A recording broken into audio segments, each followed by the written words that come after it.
For the third year and counting, Richard Skipper has been celebrating the artists you love. Richard Skipper is all about celebrating life, art, and his guest body of work. Please join us while he showcases these diverse and talented individuals. Here's Richard Skipper. Happy April, everyone, and happy April Fool's Day. I am so thankful that you're all here today. It's a rainy day here in New York. We are truly kicking off April with April showers. I am sorry for the delay. We had a few technical glitches to get us started today, but I've got some great news. That's why I'm late, because I was on the phone with a producer, and I'm going to be standing by for Josh Groban in Sweeney Todd.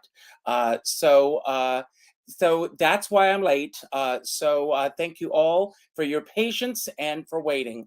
But I am so excited about today's show because one of my favorite people in all of the theater is on the show today. He was on the show at the very beginning of COVID when I first started doing the show, and he was just about to launch one of my favorite magazines, Encore Magazine, which is a celebration of the theater, all things theater. Now, Carol Channing, I drop her name a lot, you all know that, but I'm going to do it again today. She said, in order for a show to succeed, you need people from all walks of life. In the theater, in the dark, you need doctors and lawyers and housewives, and you need rich people and poor people and people from all different walks of life. Well, the theater is very much made up of that as well. And you need people from all areas. And if there was a special Tony Award for a theater enthusiast, a theater historian, a theater author, our guest today, Robert Viagas, would definitely get that Tony Award. And I would be the one leading the pack to make sure that he gets that Tony Award. He has written so many incredible books celebrating the theater. And today we're going to talk about two of his books. One you can get right now on Amazon, and it's called Good Morning Olive. And it's about haunted theaters, not only of Broadway, but beyond Broadway. And I am very interested in the paranormal, and I want to find out how it all began with Robert. But beyond that, we are also going to talk about Robert's next book. I've been fortunate enough to see a little preview of that, but I can't wait to get a hard copy in my hands, called Right This Way, about how audiences have evolved over the years. So with your permission, Robert, what I would like to do is I would like to devote the first half of today's show to your current book, and then I would like to talk about your second book on the second half of today's show, if with your permission. You're muted. Robert, you're muted. Robert, you're muted. See, it's the ghost of the theater that are trying to interfere with us today. So I can't hear you. Robert, I need your wife here. Robert's wonderful wife is going to be our tech person who's going to come in, and she's going to help us with this. But you're muted.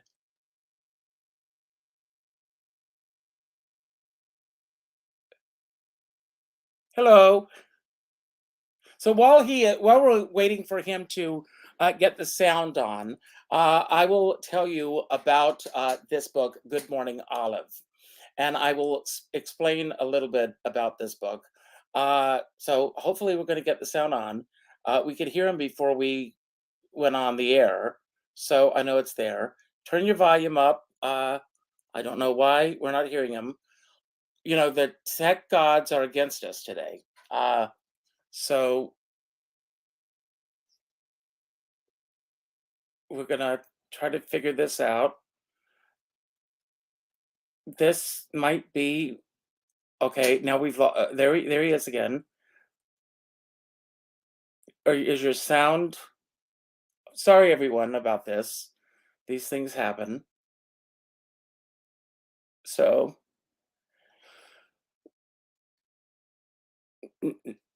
Now you are muted.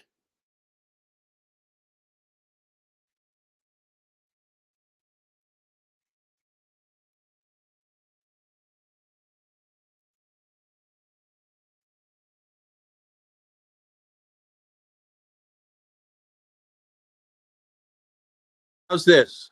Oh, now I can hear you. I had to refresh the page. Okay, there you are. So, Richard, you know something? I think your initial suggestion was the one, the ghosts. Sometimes the ghosts are very friendly, and sometimes they don't want you to talk about them. So, but we managed to overcome that today. So, I started to say after that beautiful introduction, you could pretty much do whatever you want. Anything, I'm at your disposal today. well, first of all, the title of your book, "Good Morning Olive," and you know that's a greeting at the New Amsterdam Theater. That is Uh, correct. Olive Thomas, here she is, Mhm. and gorgeous, gorgeous, gorgeous. She became a Ziegfeld girl. There's no denying that. But today, trivia question. I'm putting you on the spot because today is her wedding anniversary. Did you know this? She Which was of she married. was married twice? I Which know, but her first wedding, gotcha. August, listen to me, April 1st, 1911. Hmm. And that's why she does not want you and I to talk today. It was a very unhappy marriage. Her first marriage was very unhappy. Her second marriage was not a whole lot happier, but um, she lived in the Midwest. She had a very unhappy and abusive husband, and everybody that she met would tell her, "You are the most beautiful girl in the world." And Ziegfeld used to hire. He advertised that he hired only the most beautiful girls in the world, and everybody said you should be in the Follies. And so she got divorced and she came to New York with nothing but her beauty as her calling card.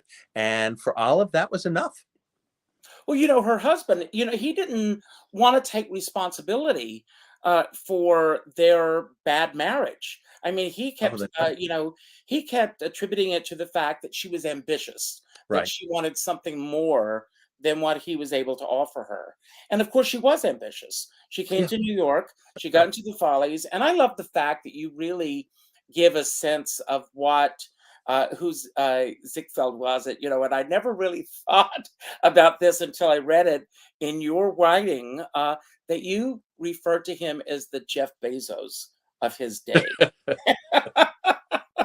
He was sort of the master of American entertainment. That was a time before television, before movies, even. Well, the movies were just getting started at that time, and the theater was king in those days. And of course, in my view, it's still the king. But the if you were at the top of the theater world, you were on top of the American entertainment world, and that is where Ziegfeld was. But not only the Follies, but the midnight shows that he used to do. I mean, there was a time when Kander and Ebb wrote about the city that never sleeps. Uh, New York, for those who are not here now, it's a very different New York, but it is no longer the city that never sleeps. When I came to New York in 1979, there were late night diners. When I did my first cabaret show, I was performing at midnight on Friday and Saturday nights and packing them in. Of Mhm. course, this was before social media, before all of these things that kept people at home at night. People did get out of their homes, they did go out, discos, all these things were part of it. So people did go out and experience nightlife on a level that we don't really have anymore. Well, in the 19th century, there was a lot of very, very adult entertainment, and it was limited really on it limited the audience. And Tony Pastor, who was a will join the Astors at Tony Pastor's famous line from Hello Dolly. Hallelujah. Um, Tony came and created what eventually became known as vaudeville. And Tony would advertise that you could bring women and children to the shows. And so we went through a very conservative stage, which is not to say that there wasn't a lot of adult entertainment. But for Ziegfeld, when he did the Follies downstairs, he had a lot of beautiful girls, but it was always what he would refer to as tasteful. It never was. uh, even R-rated. But there was a demand for that sort of thing. So that theater on 42nd Street, the main stage where Aladdin is playing now, that's where the regular Ziegfeld Follies were. But Ziegfeld also knew that he had a potential adult audience. And so in those days, before air conditioning, they would sometimes build theaters on the roofs of buildings. And so they could run through the summer and they'd be outdoors under the stars, and they called them roof gardens. The whole history of gardens, why we have Madison Square Garden and Winter Garden, that's a whole other thing to go into. But they had these roof gardens. Of course, the problem was when it rained. So what they did was when they built that theater, they built a rooftop garden that had a roof that could close when the weather was bad.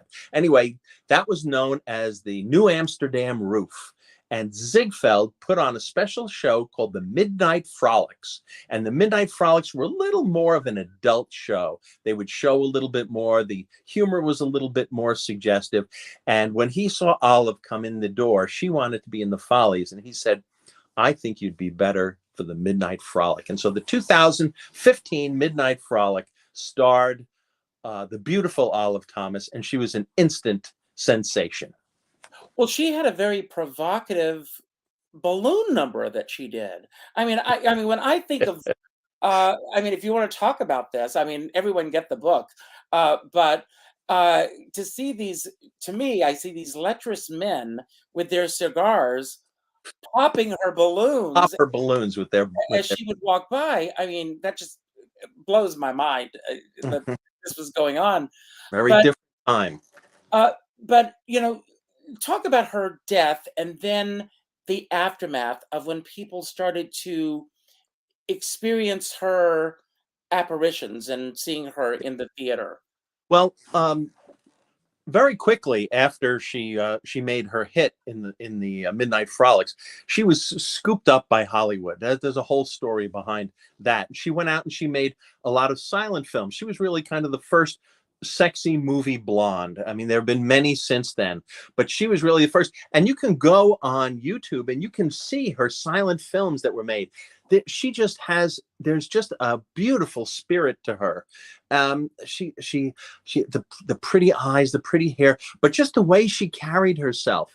She was magically beautiful, and the camera loved her. She made some wonderful films, just a couple of them. And along the way, she met up with what was then the Hollywood royalty, led by Mary Pickford, who she was America's sweetheart.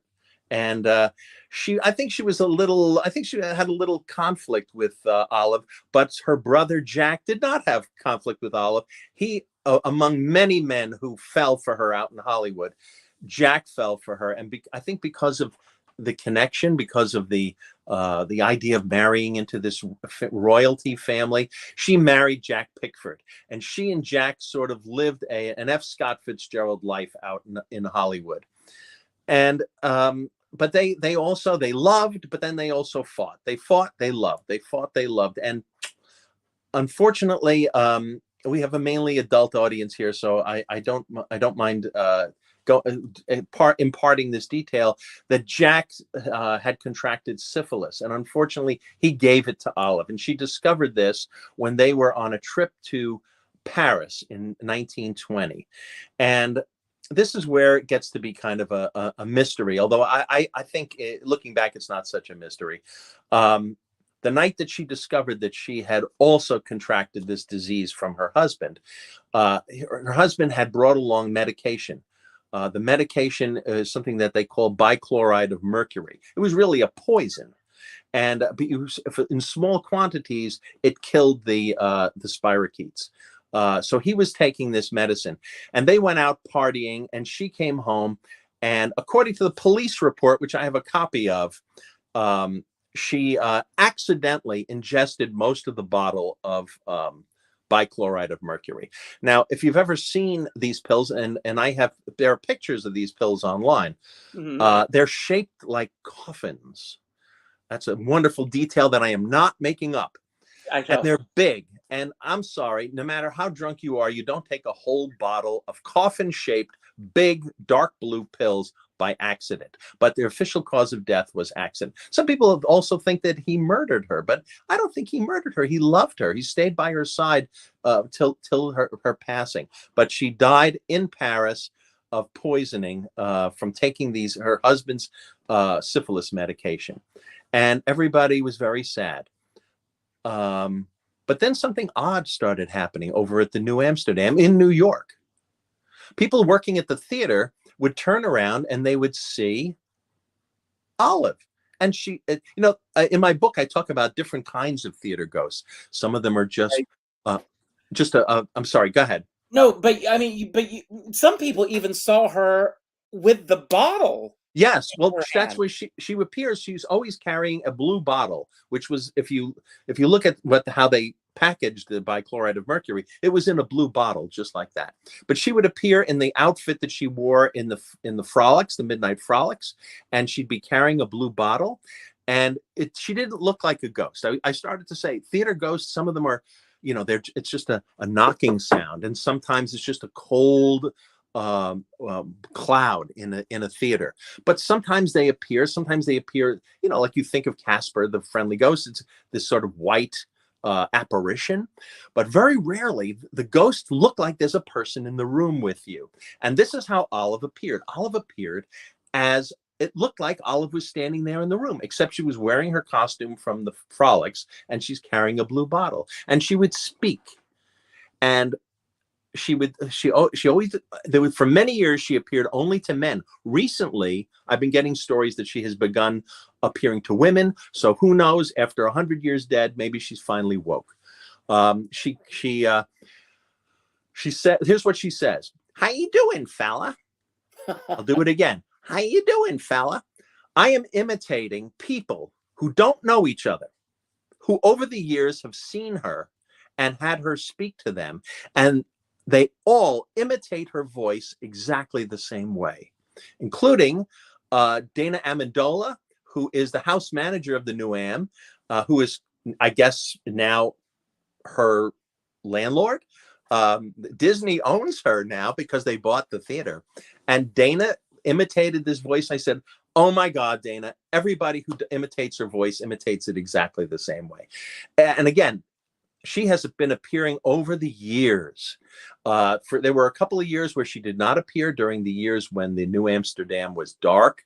There were times when they would use the space where the old frolics was used as a rehearsal space. A lot of shows rehearsed up there. There's the famous incident with Moss Hart and Julie Andrews when they were working on My Fair Lady, and she wasn't quite getting Eliza Doolittle right. He took her up to that space, and there was a famous incident where he coached her to be Eliza, and she came down and she was Eliza. They rehearsed Will Rogers' Follies up there, a lot of things. The space is now offices for Disney theatricals. I have been up there. Tom Schumacher sits pretty much right on the spot where Olive used to do her dance, or balloon dance. The proscenium is still there, but the rest of it has been turned into offices. Anyway, I also asked them if I could sleep over there or stay overnight at the theater, which at first they said yes. But then the Disney lawyers said, we don't want somebody sleeping in our theater. So I got to stay till midnight. It was very cool. I took some pictures. I have these things called orbs in the pictures, but who knows? I try to be as skeptical as I can. I love telling these stories when people after people after people tell me the same thing. They've all had the same experience. Those are the stories that I put in the book.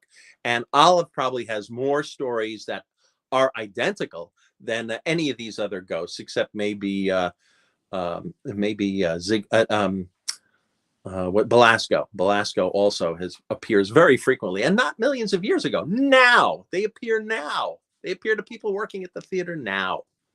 Do you think it's because that people now are more interested in the paranormal, and that people are more in tune or more aware of this than they were, let's say, 50, 60 years ago? Well, I know over the Belasco, they've had the Belasco Theater has been beautifully updated by the Schubert organization. Belasco came from a a generation where there were these entrepreneurs who did everything.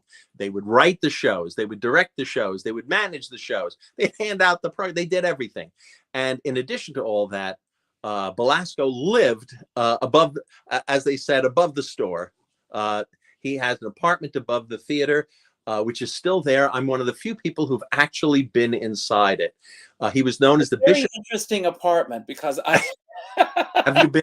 Have you been? no, but my cousin-in-law Mhm. is a dresser and has described in detail, knowing his history and everything.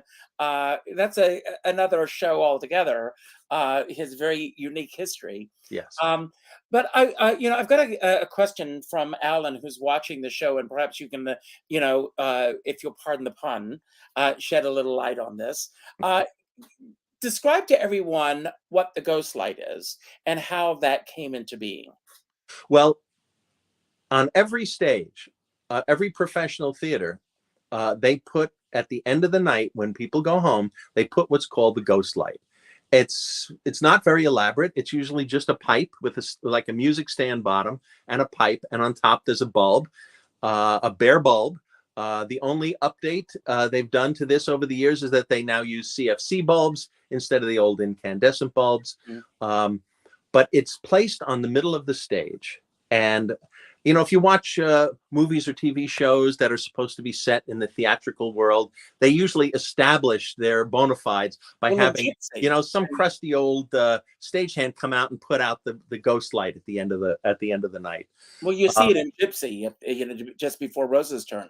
That's right. That's exactly right. But because it's so, and it's been around a long time, and technically it's there for safety purposes. So in case somebody's walking across the stage in the middle of the night, they don't walk off the end of the stage. But, after the theater is closed late at night, people don't walk across the stage. A lot of people in the business believe that it is there, that it kind of has a positive purpose and maybe a little scarier purpose.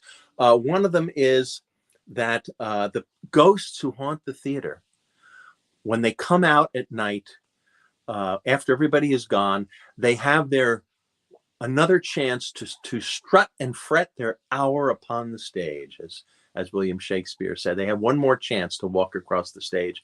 Some people also, though, believe that the ghosts of the theaters would take over the theater and would cause mischief, and that the light keeps them away. So your guess is as good as mine. Everybody has a theory as to why these ghost lights are there, but I will tell you this: they are required by union contract to be placed on the stage of every professional theater, and there's a reason for that. And I wanted to call this book originally Ghost Light, but somebody else already had a book out called Ghost Light, and I didn't want to confuse them. But I also wanted to acknowledge. Well, with all of the stories Olive. that you have, did you start with the story of Olive, and how did you rest on this title? Well, I used to share I worked at Playbill for 24 years. I founded Playbill.com, and I did a lot of things. Away. Thank you very much. I'm very, very proud of it. It's nice that something you create something and it continues on its own. So I am very proud of what we accomplished there. My background was in journalism. I worked for Newsday and other newspapers when I started out. And when I was a teenager, I had a theater column in my local weekly newspaper. And starting when I was 17 years old. And I could never understand why they didn't have, why the big mainstream newspapers didn't put theater on the front page every day. They put business on the front page. They put politics on the front page. If you go to Los Angeles, they put movie industry news on the front page constantly. Why don't the New York papers put theater news on the front page? There's an page? entire sports section. That's right. That's right. So I used to imagine to myself, someday maybe I will start my own newspaper and I will put theater on the front page every single day. Unfortunately, I did not have enough 12-year-olds on bicycles to deliver that newspaper. But when the internet came along, I said, I could have my theater newspaper and put theater on the front page every day. And that was what was behind the starting of Playbill.com, and they still put theater news on the front page every day. Ah! That's great. It's absolutely great. Um, I want to ask you, before, I mean, you've written so many incredible books. Only 22. Only 22. Who's counting? And I've got a shelf full of them right over here. I do. Uh, This whole shelf is all my books right now. I've got my own. But before you wrote this book, did you have an interest in the paranormal? Here's what happened. I started at Playbill, and I used to share an office with a great old guy named Louis Botto. Louis Botto used to do that At This Theater column that appeared in all the program. In those days, the programs were much thicker. They had much more room. They used to run it frequently. Now they run it when they have space. One of my favorite sections, by the way. Yes. Well, it gets harder and harder as years go. After Louis retired, I did it for a couple of years. It gets harder and harder because the space doesn't change. We have those tiny little Playbill pages. And when I started, there was only 84 years of history to cover. Now there's more than 100 years of history to cover. And people, they want to know some of the big historical plays, but they also want to know, what did we see here? So I always tried to put in some of the more recent shows as well. But I used to share an office with Louis, and Louis used to get these calls from actors all over Broadway about these ghosts. Louis was kind of Mr. Ghost Central. It never occurred to him to write a book about it. He just became the guy that you would call up if you had a ghost story. And I used to sit there, because the two of us had desks in one office, and I used to listen to him.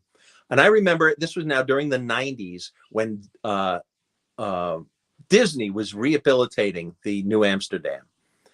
And we got a call one day from one of the guys who was working at the theater. And apparently what had happened was, he was in the mezzanine and he was working on he was cutting wood. And he turned around, and standing there was this beautiful girl with this white diaphanous costume, carrying a blue bottle.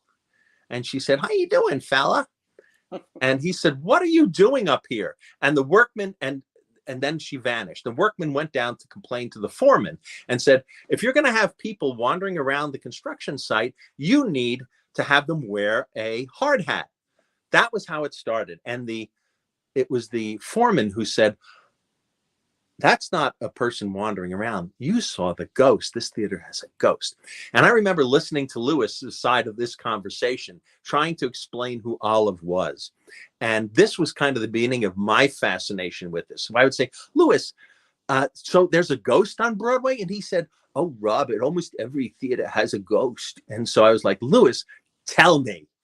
So Louis imparted a lot of these stories to me. So when I started doing I don't know if you remember the Playbill Broadway yearbook. Oh, yes, of course.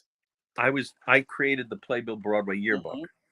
And what I would do is, in the yearbook, I would, in addition, the idea was to print all the programs, the contents of all the playbills from that season.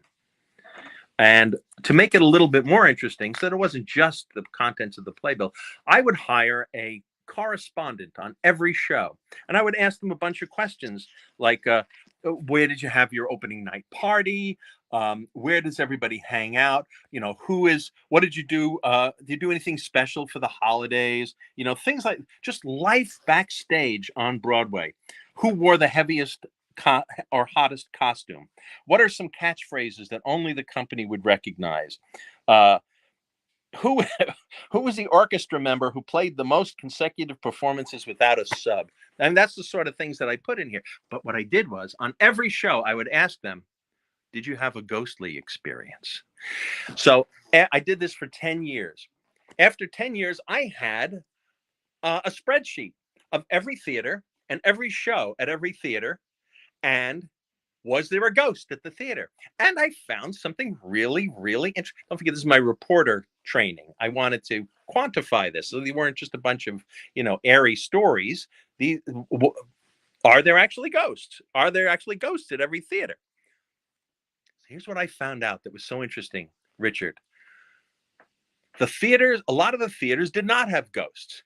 And show after show after show, I would ask the correspondents, "Did you have a ghostly experience?" And they would say, "No, sorry, we didn't have a ghostly experience." But the theaters that did have ghosts always had a ghost story. And the ghost stories were pretty similar from show to show to show. It was almost as if some of the theaters had ghosts and some of the theaters didn't have ghosts. And so it's those stories that were repeated on show after show, um, year after year, that I put into my book, Good Morning Olive. It's all those stories that were consistent from show to show. And if I always include the name of the person, you're gone. No, you are. I'm still here.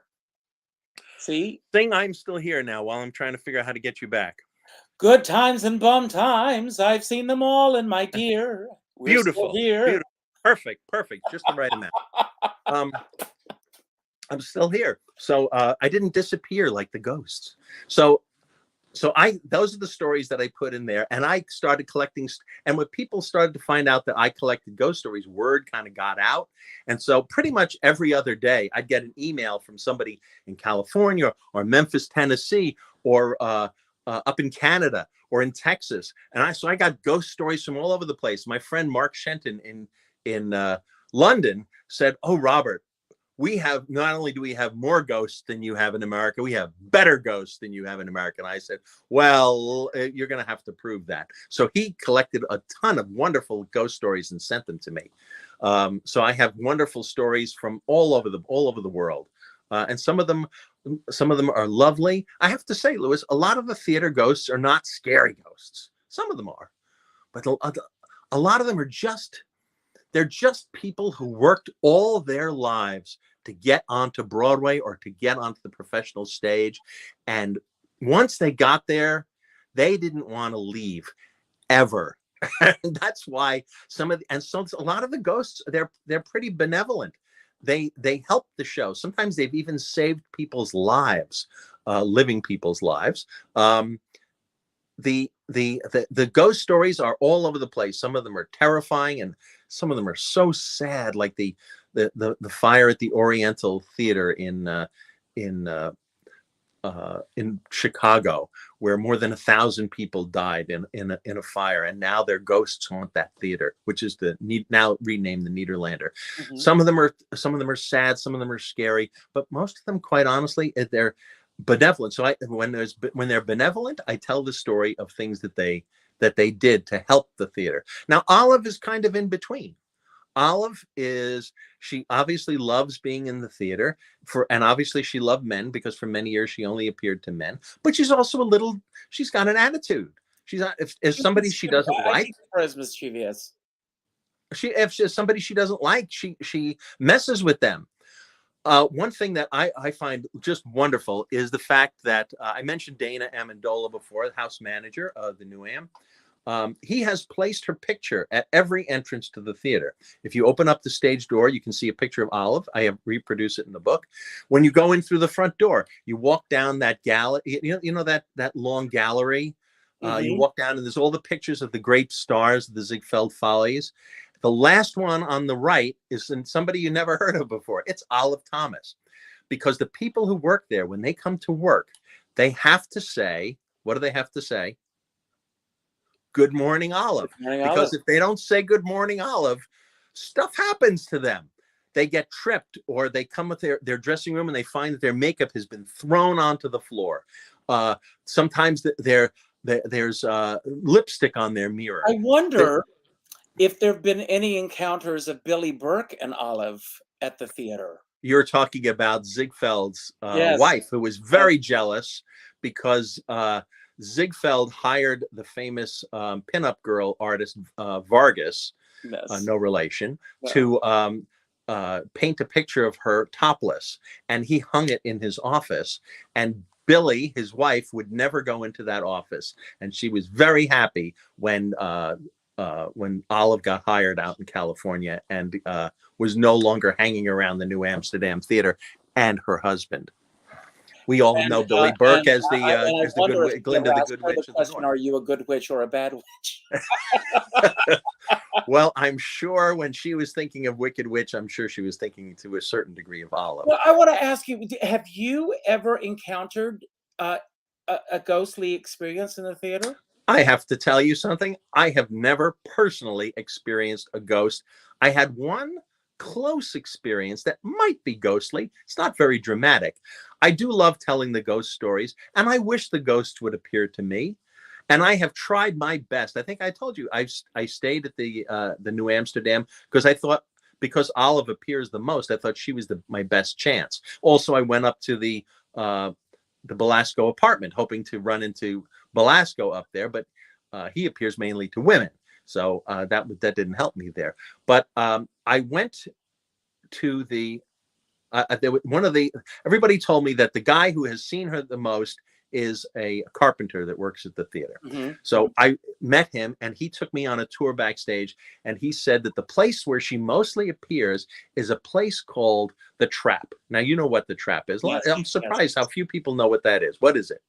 Well, The Trap, I mean, he had a secret entrance into, getting backstage, in that he would bring people into his little lair. Right. But you're talking about Belasco. Belasco. The section underneath the stage is known as The Trap. And that's why the little door that where they can pop up onto the stage is the trap door. Right. But the section under the stage is known as The Trap. And even though I mentioned that the what used to be the New Amsterdam roof is now offices for Disney, the old trap is still there, and it's used for storage. And there is a spiral staircase in there. And this carpenter told me that sometimes Olive appears just as a pair of legs walking up the spiral staircase. Wow. And so he said, if you want to see her, your best chance is to go to the old trap, which is now where we use for storage. So he took me into the room, and we went in the room, and it was dark, which is great. I said, turn the lights on. He said, well, we don't really have a lot. We have like a bulb here, but it doesn't light up. It's just storage. One of the things that they had stored in there was an old door, and not just the door itself. It was the door in a heavy metal frame. It's a sort of thing that if you were building a wall, you could put this in, and it would be both the door and the frame. Mm-hmm. This thing must have weighed 800 pounds. It was enormous, and it was leaning against a wall. So I went in there, and he said, well, she doesn't really come. She's not a dog. She won't come when you call her. So we've had people who try to get her to show up, and she resists that. And I said, well, I've been so written about this so much. Maybe she'll make a special case for me. So I said, Olive Thomas. Nothing, no response at all. So, but then I remembered something. I had interviewed an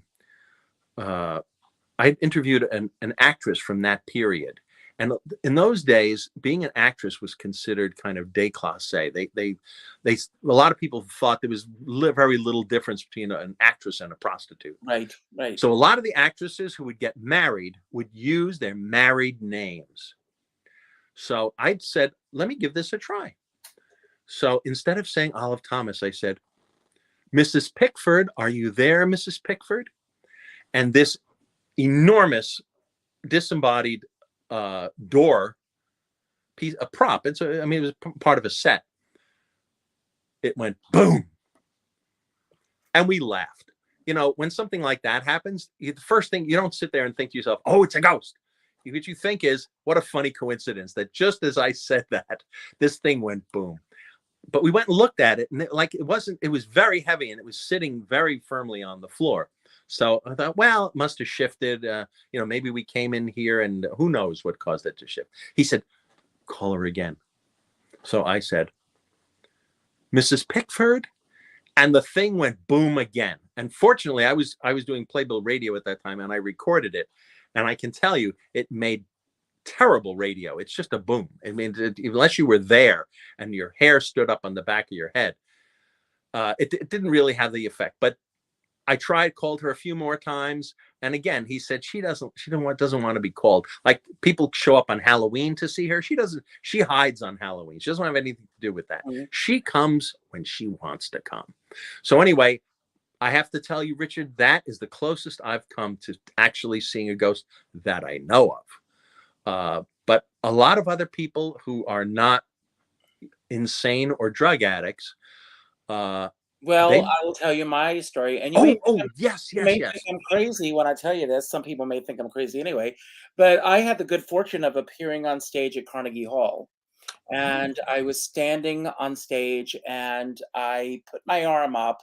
And at the exact moment that I did so, I saw Judy Garland from my right eye standing in the wings.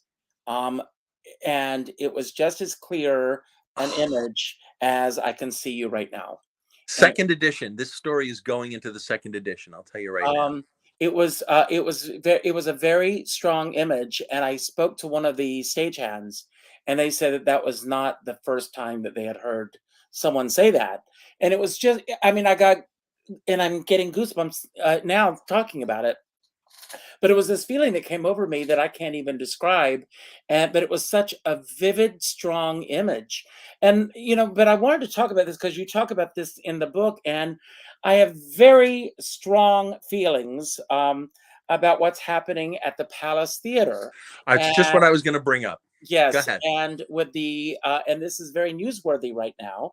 For Hmm. those who don't know, the Palace Theater is, and I have not been really in that area in a while, so I don't even know what it looks like right now. But it's literally lifted up now, Three and floors. so that they can build a shopping center underneath it. Um, what are your thoughts, number one, about all of this happening? And what do you think this is doing in terms of the legacy of so many people that played the Palace, not only in terms of vaudeville, but the great theatrical legacy of shows that played the Palace Theater? Well, a lot of people have forgotten the incredible legacy that that theater had. It was built in 1913, and thanks to a booker by the name of Martin Beck, who later Hmm. built his own theater and named it after himself. Uh, Martin made that into the pinnacle of vaudeville, to the point where a lot of vaudeville people, they considered that the greatest moment of their career when they played the Palace. Uh, 47th Street, which runs alongside. Yes, this is when Judy played the Palace in the 1950s. The street that ran alongside the theater, where the stage door is, was known as Dream Street because a lot of actors used to vaudeville performers would book rooms at the boarding houses there, and they would right there put them. Can you put that back up again? That place right in front of the theater under the marquee was known as the beach, because in the days of vaudeville, the vaudeville performers would stand out there and would do their acts, hoping that the people at the Palace would see them and book them into the Palace. And so that's the level of intensity that people had toward the Palace. And that is probably why, oh, and by the way, in 1966, it was changed over for, became a legitimate theater for Broadway shows. It opened with Sweet Charity, and many other great shows have played there over the years. The very first Broadway show that I saw was at the Palace Theater What was in that? 1979, and I ran into Martin Vidnovic last night, Oklahoma, The Revival of Oklahoma. That was the last one that 1979. Richard Rodgers got to oversee before he passed Yes. away. Um, yeah, it's a great theater, and it is rumored to have more ghosts than any other theater. It's rumored to have 120 ghosts. I have accounts of about 10 of them in the book. Mhm. Because a friend of mine named Ray Venezia worked there. He ran the merchandise desk, and so he was often there late at night by himself, and he had came across with a lot of wonderful stories. But I have stories there from Andrea McCardle. By the way, I try to all my ghost stories, I try to have the name of the person who gave me the story, so that you know that it's legit. Or they legitimately believe that they saw Mhm. something. But supposedly the theater has more than 100 ghosts, and one of them is reported to be Judy Garland also, but she certainly gets around. Mhm. Um, uh, the So I'm concerned that when they jack this theater up, which they're in the process of doing, I understand they had a little trouble recently. but the idea, well, I don't know how they talked the Nederlanders into this, but they actually dug out the bottom of the theater. They put it on these enormous jacks, and they jacked it up 3 stories to build a merchandise mart underneath, because land in Times Square, which used to be, worthless practically, has now become enormously Mhm. valuable. So my question is, are the ghosts going to be jacked up with the theater? Are the ghosts attached to the building, or are the ghosts attached to the space? So in other words, is the merchandise mart now going to be haunted by Judy Garland and Houdini and all these other Have people? you seen Poltergeist? Yeah, that's right. That's right. So we'll see. Who knows? The Broadway go. I suspect that the ghosts want to haunt a theater. They don't want to, haunt another Sephora. They want to haunt a theater. So I suspect that the ghosts are going to stick with the theater, which is now, they used to have a law in New York that no seat could be more than a certain number of feet from the street. Um, that was in case there was a fire, people could get out. But they amended that law. And so now you have shows, theaters like the Gershwin and the Marquee, where you have to go up a flight of stairs to get into the theater. And so the rules that applied to the original palace no longer apply to the palace that's there on 47th Street and 7th Avenue. I'm Well, getting, do you think that because of we're living in a very crazy world right now, and because of safety concerns in theaters and everything. I mean, I'm really noticing that uh, last night I was at NJ Pack to see a concert, Mhm. and and that I'm noticing that more and more that announcements are being made about exits and and safety concerns of getting out of a theater in case there is some, God forbid, some horrific incident in the theater now, to really be aware. And I was actually with a friend last week who said that when she buys her tickets now, she insists that her tickets be near the exit. Mhm. Um, do you think that we will go back to a time where uh, those concerns, in terms of the way that seating in theaters are happening, that they will go back to fewer seats in theaters and everything because of these concerns, or do you think that the almighty dollar will outweigh how they will sell tickets? Well, just judging from all the fees that they put on tickets, even if you buy them at the box office sometime, I suspect that they're going to, we're in a new world and it's going to stay there. Don't forget, when they passed those laws, I mean, just to be fair, that when they passed those laws, they didn't have sprinkler systems and things, and a lot of the theaters now are equipped with these safety things. But ever since Columbine, people, they're very concerned about about people in theaters and crazy people. I mean, look what happens on airplanes, for gosh sakes. Um, they're Or very someone rushing the stage. I remember, we're changing the subject a little bit, but I remember when Farrah Fawcett was attacked on that's stage in extremities, that's and and that's been happening more and more. It seems like in theaters, where someone just rushes up on the stage for whatever reasons, and it's always been a concern of mine, another subject altogether. And that will bring us to your book, which we're not going to have a lot of time to go into. Audiences are changing. I want you to come back when your book comes out. Will you Mhm. promise me that? Um, because it's always bothered me that alcohol is served in the theater.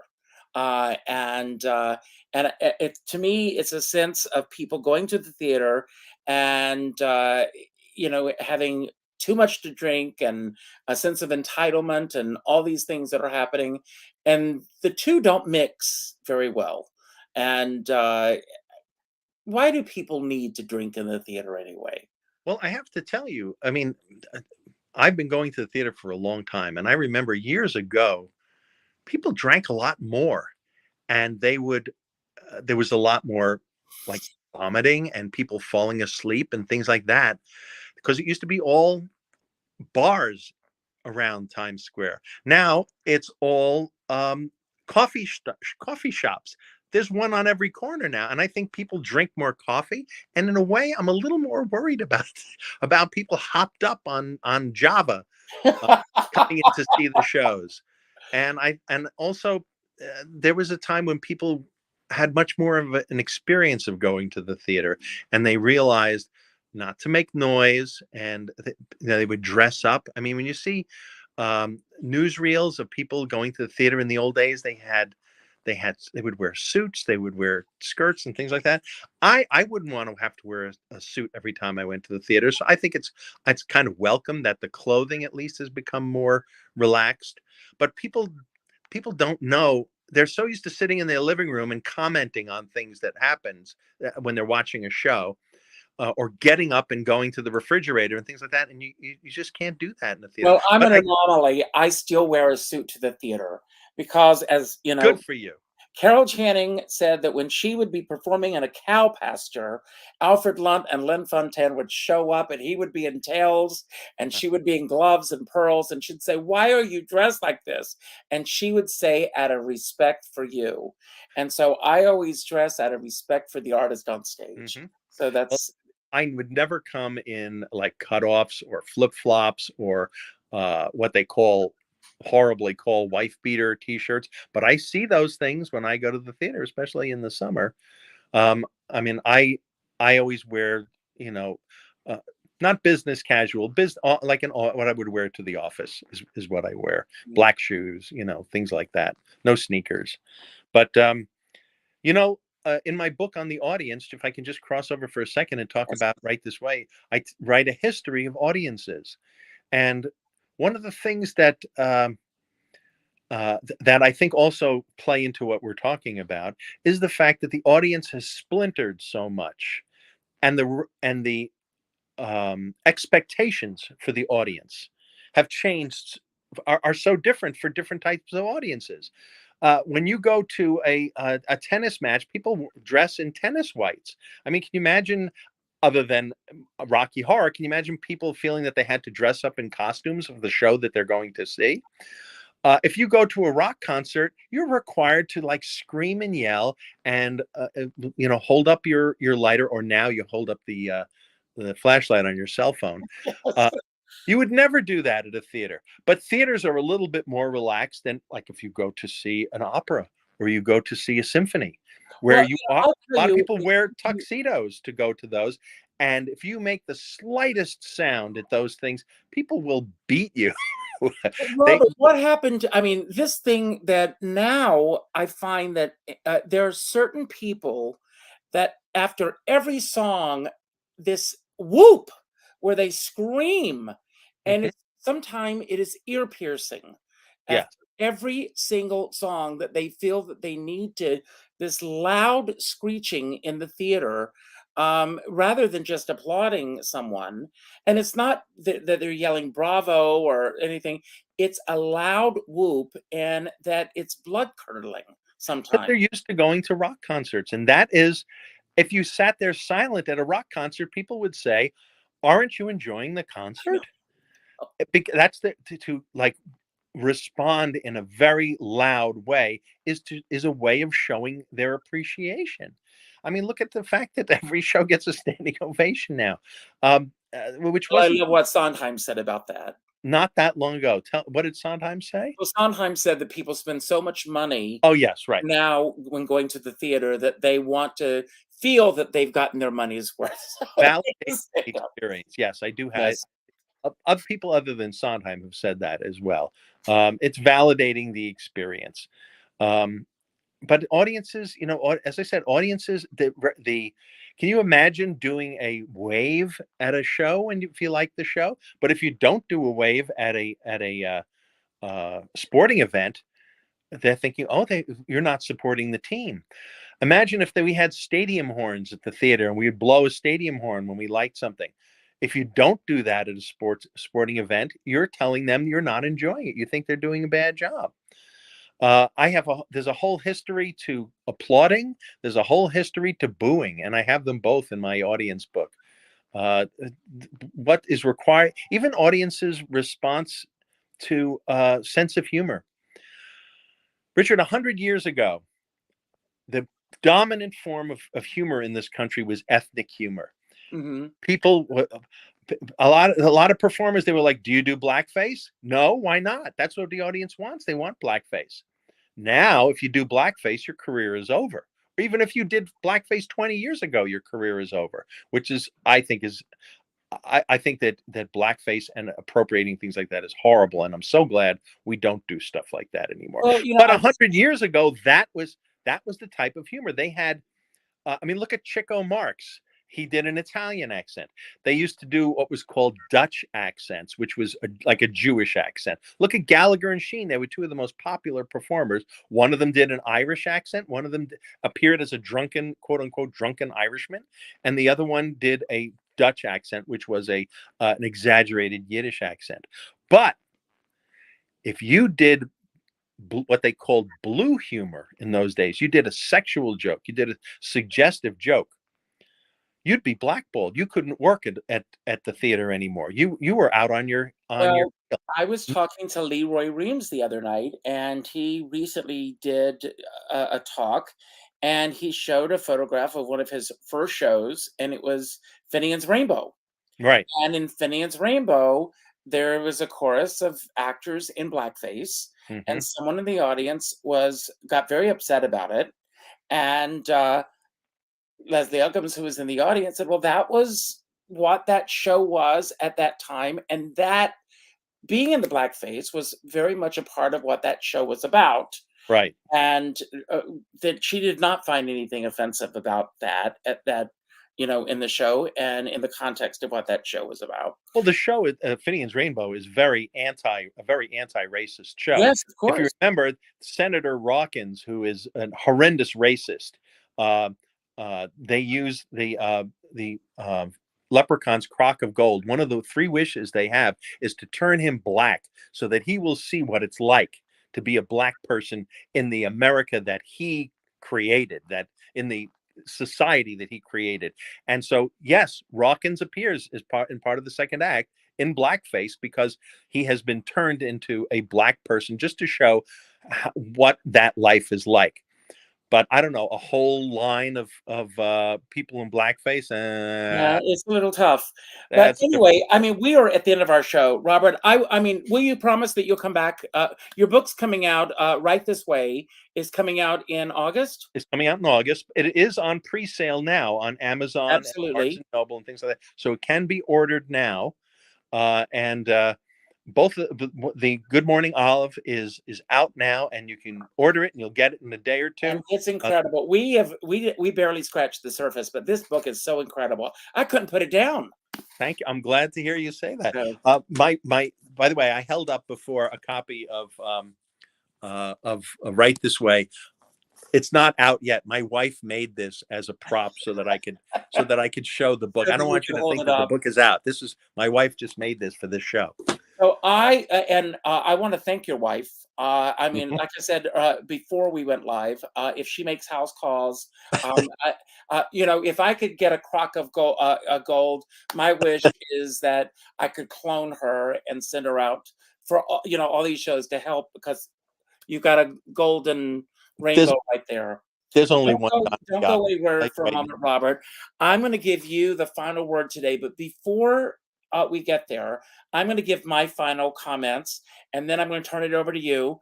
It could be about anything that we spoke about today that you want to build upon, anything that we didn't talk about that you wish that we had, or just any final message that you wish that we had spoken about. I want to thank everybody who tuned in today. Please go to Amazon right now and order Good Morning Olive. You will thank me. It is a very good read. I want to let you know about some of the exciting shows that are coming up this month. In just a couple of days, Charles Bush is coming on the show. Ooh. He has a new book coming out also in August. August is going to be a busy month. His memoir is coming out. He's also got a new show that's going to be coming up at 54 Below, and he's stopping by on Wednesday to talk about that. And there are a few theaters that are just getting started with their seasons. And I have a few people coming on the show on Thursday to talk about some new off-Broadway shows, new seasons and everything. If you want to know about everything that's coming up on my show, please sign up for my newsletter. It's called The Skipper's Guide, and it comes out every Monday. And you can go to richardskipper.com and sign up for that. You will not be spammed. It comes out only on Mondays. So please sign up for that. As I do with every show, I tell everyone to pick up the phone and call someone that you haven't spoken to in a while. Not an email message, not a text message, not a private inbox message, but a phone call. And let that person know how they've made a difference in your life. It's very important that we do so. I have a dear friend who says we're all in the same storm. And speaking of storms, oh my God, what's going on in the Midwest right now? My heart goes out to these families. The other night, I watched these families, and a lot of these families were already living below the poverty line. And to see that they've lost everything that they had. If you're able to contribute in any way, by all means, do so. Be thankful for what you have. We all complain a lot when we have so much to be thankful for. So reach out to those people you love. We're all in the same storm, as some people say, but these people are really going through a really difficult time right now. Robert, thank you for giving a lot of happiness through Playbill.com. It's still with us, and it's still going strong. 22 books and counting. My bookshelves, I've got to put more bookshelves in. So give me something to work towards. But in any case, and I do want to put it out there, I have a new show, An Evening with Richard Skipper, celebrating 44 years in this incredible business. And I just got booked in Provincetown on August 5th, which is the actual date of my arrival in New York. So if any of you are planning your vacations, I'm sorry? Happy anniversary. Thank you. So if any of you are planning your vacations this summer, join me in Provincetown. It's going to be a fun show. I'm looking forward to it, with Michael Mackesy at the piano. So I'm going to leave the screen right now. I'm going to turn it over to you, Robert, and it's all yours. And thank you for being here today. Again, thanks to your wife, and make it a better tomorrow, everybody. Go to the theater. I'll see you later. Bye. He's right. And one of the things that we have to give thanks for is you, Richard, your tireless support of theater. One of the things that I did, one point that I wanted to make, the central thesis of my audience book is this. You know, I have, if you look at I have hundreds and hundreds of theater books here, and they're all about composers and actors and directors, et cetera, et cetera, et cetera. But you know, the most important collaborator in the whole world of theater is the audience, the people sitting out there. And I have a theory, and a theory that informed my whole career and especially my magazine, and that is that theater does not happen on the stage. I don't believe it does. What happens on the stage is designed to evoke theater. Theater is something that happens in the audience. It happens in the hearts and the minds of the people who are sitting there watching and are responding and are allowing theater to move them, make them laugh, make them sob, make them fill with wonder. And that is where theater happens. It happens in the audience. And there is very little that is written on what it's like to have the experience of being an audience. I've seen more than 2,000 Broadway shows and many, many other shows and movies and everything else. And the audience experience is a real sense of who we are as human beings. And I tried to capture that in the book. And so I thank Richard, and I thank all of you for sitting and letting me talk about it, because, you know, the book is about you. It's about you and your experience. So thank you very much for coming today. And thank you, Richard.